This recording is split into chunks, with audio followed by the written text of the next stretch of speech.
ಇನ್ನು ಶಾಸಕರ ಪ್ರವಾಸದ ಬಗ್ಗೆ ಡೀಟೇಲ್ ನೋಡೋದಾದ್ರೆ 17 ರಾತ್ರಿಗಳು ಮತ್ತು 18 ದಿನಗಳ ಪ್ರವಾಸ ಇದಾಗಿದ್ದು 9 ದೇಶಗಳ ಊಟ ಉಪಹಾರ ಸಂಗೀತ ಕುಣಿತ ಅನುಭವಿಸಲಿದ್ದಾರೆ. ಸಾಕಪ್ಪ ಸಾಕು ಅನ್ನುವವರೆಗೂ ಗುಂಡಿನ ಗಮ್ಮತ್ತು. ಪ್ರತಿದಿನ ಬಫೆಟ್ ಬ್ರೇಕ್ಫಾಸ್ಟ್, ಶಾಸಕರ ಆಯ್ಕೆಯ ಹೋಟೆಲ್ನಲ್ಲಿ ರಾತ್ರಿ ಊಟ, ಮನಸೋ ಇಚ್ಛೆ ಶಾಪಿಂಗ್ ಮಾಡಲು ಅವಕಾಶ. ಅಷ್ಟೇ ಅಲ್ಲ, ಗ್ಲಾಡಿಯೇಟರ್ ಫೈಟ್ಗೆ ಹೆಸರಾದ ಕೊಲೋಸಿಯಂಗೆ ಭೇಟಿ, ವೆನಿಸನ್ನಲ್ಲಿ ಇಟಾಲಿಯನ್ ಸಂಗೀತ, ಮೌಂಟ್ ಟಿಟ್ಲಿಸ್ನಲ್ಲಿ ಕೇಬಲ್ ಕಾರ್ನಲ್ಲಿ ಎಂಜಾಯ್ಮೆಂಟ್, ಸ್ಕೆಫೆ ಹುಸೇನ್ನಲ್ಲಿ ಬೋಟ್ ರೈಡಿಂಗ್, ಟಿಟ್ಲಿಸ್ನ ಬ್ಲಾಕ್ ಫಾರೆಸ್ಟ್ನಲ್ಲಿ ಸುತ್ತಾಟ, ಹೈಡಲ್ಬರ್ಗ್ನ ಫನ್ ವರ್ಲ್ಡ್ನಲ್ಲಿ ಮಜಾ, ಸರೋವರದಲ್ಲಿ ಬೋಟಿಂಗ್, ಯುರೋ ಡಿಸ್ನಿಯಲ್ಲಿ ಇಡೀ ದಿನ ಎಂಜಾಯ್ಮೆಂಟ್ ಹಾಗೂ ಲಂಡನ್ನಲ್ಲಿ ಜಾಲಿ ರೈಡ್ ಕೂಡ ಪ್ರವಾಸದ ಕಾರ್ಯಕ್ರಮದ ಪಟ್ಟಿಯಲ್ಲಿದೆ. ಈ ಶಾಸಕರ ಕ್ಷೇತ್ರದ ಜನ ಸಂಕಷ್ಟದಲ್ಲಿರುವಾಗ ಶಾಸಕರ Europe tour Vatican city, Austria, Switzerland, Germany, Belgium, Netherland, France, UK, Dubai ಕಡೆ ಸಾಗಿದೆ. ಆದರೆ ಈ ಜಾಲಿ ಫಾರಿನ್ ಟ್ರಿಪ್ ಆಯೋಜನೆಗೊಂಡಿದ್ದು ಯಾಕೆ? ಇದರ ಪ್ರಾಯೋಜಕರ್ಯಾರು ಗೊತ್ತಾ? ಶಾಸಕರ ವಿದೇಶ ಪ್ರವಾಸ ಪ್ರಾಯೋಜಿಸಿದ್ದು ಪ್ರಭಾವಿ ಸಚಿವ. ಶಾಸಕರ ಮೋಜಿನ ಪ್ರವಾಸ ಸಚಿವರು ನೀಡಿದ ಪ್ರಸಾದ.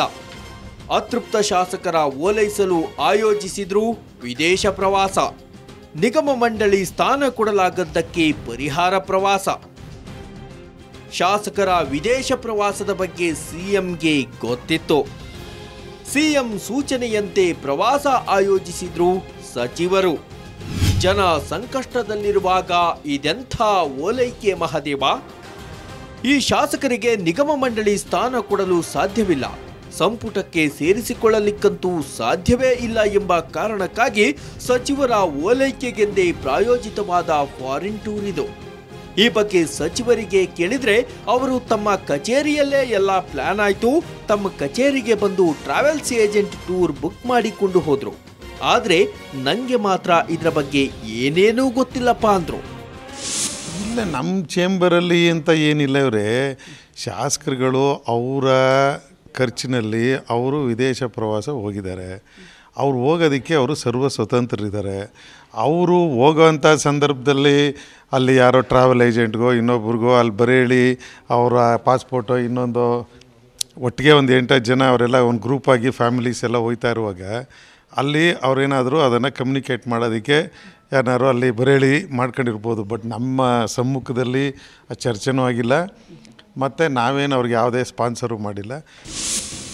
ಶಾಸಕರ ಓಲೈಕೆಗೆ ಜನರ ಸಂಕಷ್ಟವನ್ನೂ ಪರಿಗಣಿಸದೆ ಫಾರಿನ್ ಟೂರ್ಗೆ ಕಳುಹಿಸಿದ್ದರೆ ಅದಕ್ಕಿಂತ ಅಮಾನವೀಯ ನಡೆ ಮತ್ತೊಂದಿಲ್ಲ. ಇನ್ನು ಉತ್ತರ ಕರ್ನಾಟಕದ ಪ್ರವಾಹ ಪೀಡಿತ ಜಿಲ್ಲೆಗಳ ಜನ ಕಣ್ಣೀರಿನಲ್ಲಿ ಕೈ ತೊಳೆಯುತ್ತಿರುವಾಗ ಅಲ್ಲಿ ದಿನಕ್ಕೊಂದು ದೇಶ ಸುತ್ತುತ್ತಾ ಜನರನ್ನ ಮರೆತು ಮೋಜು ಮಾಡುತ್ತಿರುವ ಶಾಸಕರ ನಡೆಯಂತೂ ಅಕ್ಷಮ್ಯ. ವೀರೇಂದ್ರ ಉಪ್ಪುಂದ, ಪೊಲಿಟಿಕಲ್ ಬ್ಯೂರೋ, ಸುವರ್ಣ ನ್ಯೂಸ್.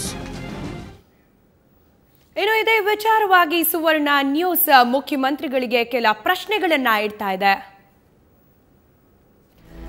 ಶಾಸಕರ ಪ್ರವಾಸದ ಬಗ್ಗೆ ನಿಮ್ಮ ಸಹೋದ್ಯೋಗಿಗೆ ಗೊತ್ತಿದ್ರು ಅದು ನಿಮಗೆ ತಿಳಿಯಲಿಲ್ವೇ ಅನ್ನೋ ಪ್ರಶ್ನೆಯನ್ನ ಸುವರ್ಣ ನ್ಯೂಸ್ ಮುಖ್ಯಮಂತ್ರಿಗಳಿಗೆ ಕೇಳ್ತಾ ಇದೆ. ಇನ್ನು ಸಚಿವರ ಕಚೇರಿಯಲ್ಲೇ ಟೂರ್ ಪ್ಲಾನ್ ಆಗಿದ್ದು ನಿಮಗೆ ಗೊತ್ತಾಗ್ಲಿಲ್ವೇ ಅನ್ನೋ ಪ್ರಶ್ನೆಯನ್ನ ಕೂಡ ಸಿದ್ದರಾಮಯ್ಯ ಅವರಿಗೆ ಸುವರ್ಣ ನ್ಯೂಸ್ ಕೇಳ್ತಾ ಇದೆ.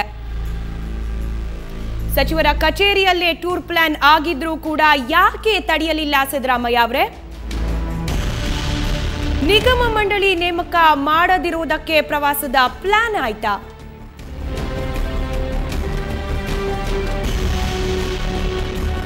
ಅತೃಪ್ತರ ಓಲೈಕೆಗಾಗಿ ಯುರೋ ಪ್ರವಾಸ ಪ್ರಯೋಗಿಸಿದ್ರ?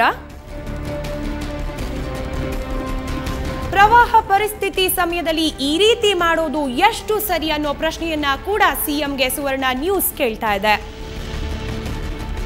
ಜನರ ಸಮಸ್ಯೆಗೆ ಸ್ಪಂದಿಸೋದನ್ನ ಬಿಟ್ಟು ಶಾಸಕರ ಓಲೈಕೆಗೆ ನಿಂತಿದ್ದು ಎಷ್ಟರ ಮಟ್ಟಿಗೆ ಸರಿ ಅನ್ನೋ ಪ್ರಶ್ನೆಗೆ ಕೂಡ ಸಿಎಂ ಉತ್ತರಿಸಬೇಕಿದೆ.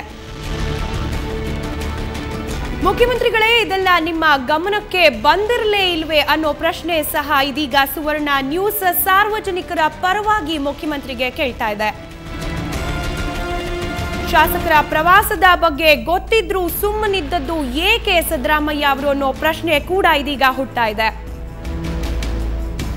ಈಗಲಾದ್ರೂ ಪ್ರವಾಸದಲ್ಲಿರೋ ಶಾಸಕರನ್ನ ವಾಪಸ್ ಕರೆಸ್ತಾರಾ ಸಿದ್ದರಾಮಯ್ಯ ಅನ್ನೋ ಪ್ರಶ್ನೆ ಕೂಡ ಹುಟ್ತಾ ಇದೆ.